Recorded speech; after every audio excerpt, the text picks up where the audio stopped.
अस्सलाम वालेकुम। पिछले चंद दिनों से ज्ञान व्यापी मस्जिद को लेकर पूरे इंडिया में बहुत बड़ा एक इशू किया जा रहा है। इसी इशू के बारे में चंद बातें आपके सामने आज मैं रखना चाहता हूँ।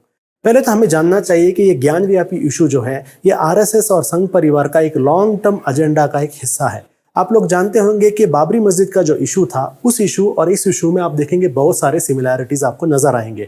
जिस तरीके से बाबरी मस्जिद का एक नॉन इशू को वहां पर मूर्तियों को रखा गया, उसके बाद मस्जिद में इबादत बंद कर दिए गए, उसके बाद में वहां पर पूजा के लिए खोला गया, उसके बाद में डिमोलिश किया गया और आखिर कोर्ट में लेके जाकर उस जमीन को, मस्जिद की जमीन को छीन कर वहां पर मंदिर बनाने का जो एक जजमेंट आया, ये पूरा प्रोसेस अगर आप देखेंगे, अब ज्ञान व्यापी में भी हम देख रहे हैं इसी तरीके का एक प्रोसेस वहां पर शुरू हो गया है।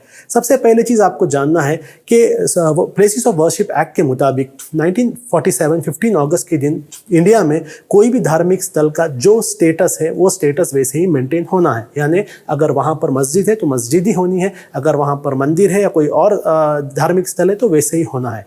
अब हर कोई जानता है कि ज्ञान व्यापी मस्जिद जो है या मथुरा में जो है वहां पर नमाजें, मुसलमानों की इबादत हमेशा से कंटिन्यू होते हैं और आज भी वहां पर नमाजें चल रही हैं। लेकिन हम देखते हैं वहां पर अभी एक नया इशू किस तरीके से क्रिएट किया जा रहा है। सिमिलर टू बाबरी मस्जिद लाइंस में इशू क्रिएट किया जा रहा है कि वहां पर कोर्ट ने ऑर्डर दिया, पहले पिटीशन डाला गया कोर्ट में कि औरतों की तरफ से कि उनको वहां पर इबादत करना है, पूजा करना है, और कोर्ट उसको एक्सेप्ट करता है। एक्सेप्ट नहीं करना चाहिए क्योंकि ये प्लेसेस ऑफ वर्शिप एक्ट के खिलाफ है, फिर भी कोर्ट उसे एक्सेप्ट करता है और कोर्ट वहां पर वीडियो सर्वेइंग का ऑर्डर देता है। वो वीडियो सर्वेइंग का रिपोर्ट कोर्ट में आने से पहले ही ऐसी एक बात फैलाई जाती है कि वहां पर एक शिवलिंग मिला, वहां जो फाउंटेन है, एक फव्वारा है, उस फव्वारे को शिवलिंग कहकर रिपोर्ट कोर्ट में आने से पहले ही वहां पर जाकर पिटीशन डाला जाता है कि वहां पर शिवलिंग मिला है और कोर्ट इमीडिएटली वहां पर डिसीजन देता है कि उस वसूखाने को सीज किया जाए। आप इस बात को समझना चाहिए यहाँ पर कि अभी तक कोर्ट को ऑफिशियल रिपोर्ट नहीं मिला था, तो कोर्ट इतनी जल्दी से ऐसा एक डिसीजन देता है,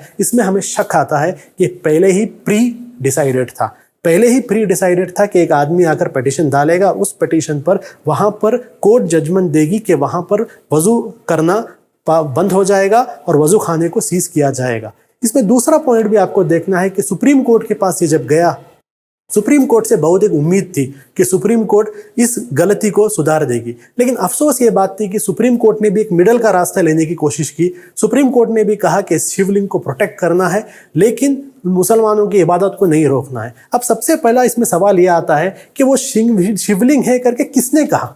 सिर्फ एक पिटिशनर कहता है कि मुझे वो शिवलिंग के जैसा दिखा, या एक सर्वे में लगता है कि उसका शेप शिवलिंग जैसा है? यानी कोई भी आकर कुछ भी कह सकता है और कोर्ट उस क्लेम को क्वेश्चन किए बगैर कोर्ट डायरेक्टली एक जजमेंट दे देती है, एक ऑर्डर पास कर देती है। ये बहुत ही खतरनाक ट्रेंड है। वो इसलिए क्योंकि पूरे इंडिया में हम देख रहे हैं कि इसी तरीके की साजिशें अलग अलग जगह भी हो रही हैं। अब बात मुद्दे पर हमें आना है। चंद लोग कह रहे थे कि ये बाबरी मस्जिद का जब इशू चल रहा था, मस्जिद दे दो, अमन के लिए मस्जिद की जमीन दे दो, तोहफे में दे दो। उन बेवकूफ़ों को समझना चाहिए, और हम पहले से भी कह रहे थे कि मामला किसी मस्जिद या जमीन का नहीं था। यहाँ मामला इंडिया में मुसलमानों को अपने हक पर जीने का हक, अपनी जिंदगी अधिकार से जीने का हक है या नहीं, इसके बारे में था। मुसलमानों को कॉन्स्टिट्यूशन में जो उनके हक दिए गए हैं, यानी अपने धर्म को आज़ादी पर चलने का उन्हें जो हक है, उस हक पर वो चल सकते हैं, नहीं, वो मामला था। लेकिन चंद बेवकूफ़ कह रहे थे अमन के लिए गिफ्ट कर दो, अमन के लिए गिफ्ट कर दो। अब वो लोग कहाँ हैं? हम पहले से कह रहे थे, अब वो लोग खामोश हो गए, छुप गए हैं, क्योंकि अब ज्ञान व्यापी के बारे में आ रहा है, मथुरा के बारे में पिटीशन लगाया गया और जानते हैं कि इंडिया में हजारों ऐसे मस्जिद के पीछे वो लोग पड़े हुए हैं। तो ये बेवकूफ़ी से हमें बचना है और इस तरीके के नेगेटिव थॉट जो लोग हमारे बीच में ला रहे हैं, वो थॉट्स को हमें एक्सेप्ट नहीं करना चाहिए। दूसरा, यहाँ पर मुस्लिम कम्युनिटी के अंदर एक इंपॉर्टेंट अवेयरनेस कैंपेन्स की इसके अंदर ज़रूरत है, क्योंकि जो बाबरी मस्जिद के साथ 1992 में हुआ, वो ज्ञान व्यापी मस्जिद के साथ हम होने नहीं देना है। ये किसी एक संगठन की जिम्मेदारी या किसी एक इंडिविजुअल की जिम्मेदारी या उस मस्जिद कमेटी की जिम्मेदारी नहीं है।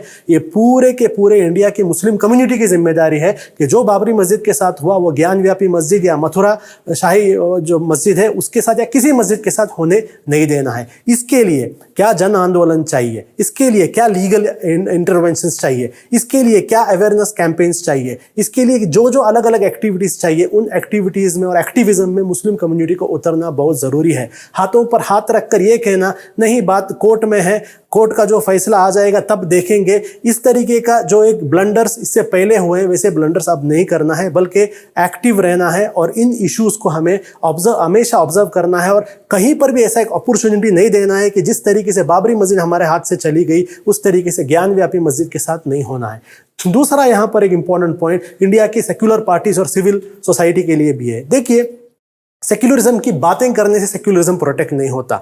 आप जब मुस्लिम कम्युनिटी के पास आते हैं इलेक्शन के वक्त वोट मांगने के लिए, बड़ी बड़ी सेक्युलरिज्म की बात करते हैं, लेकिन ये सेक्युलरिज्म सिर्फ आपके स्पीच में रहता है, आपके ट्वीट्स में रहता है या आपके पेपर में रहता है, एक्शन में सेक्युलरिज्म नजर नहीं आता। जिस तरीके से बाबरी मस्जिद का जजमेंट आया था, बड़े बड़े सेक्युलर पार्टी साइलेंट थे या उन्होंने अपने स्टैंड को बदल दिया। जो लोग 1992 को कह रहे थे कि 6 दिसंबर काला दिन है, वही लोग एकदम कांग्रेचुलेट कर रहे थे कि वहां पर मंदिर बन रही है। अभी भी आप देखेंगे जब ज्ञान व्यापी का इतना बड़ा इशू हो रहा है, बड़े बड़े पॉलिटिकल पार्टी साइलेंट है, कोई बात नहीं कर रहा है। यानी उन्होंने एक जहन बना लिया है कि हमें मुसलमानों का वोट चाहिए लेकिन मुसलमानों के इश्यूज पर हम बात नहीं करेंगे। तो सेक्युलर पार्टीज को भी एक क्लियर स्टैंड लेना इसमें जरूरी है कि आपका स्टैंड क्या है। आप जो 1991 का जो special places of worship act है, उस एक्ट के मुताबिक आप रुकेंगे या नहीं, ये स्टैंड सेक्युलर पार्टीज को भी क्लियर करना है। दूसरा, जो सिविल सोसाइटी है, सिविल सोसाइटी को भी आकर अपना स्टैंड क्लियर करना होगा और इंडिया का जो एक आइडिया है, एक सेक्युलर फैब्रिक का आइडिया है, उसको प्रोटेक्ट करने की जिम्मेदारी पूरे की पूरे इंडियन सिविल सोसाइटी की है, ना सिर्फ मुसलमानों की है।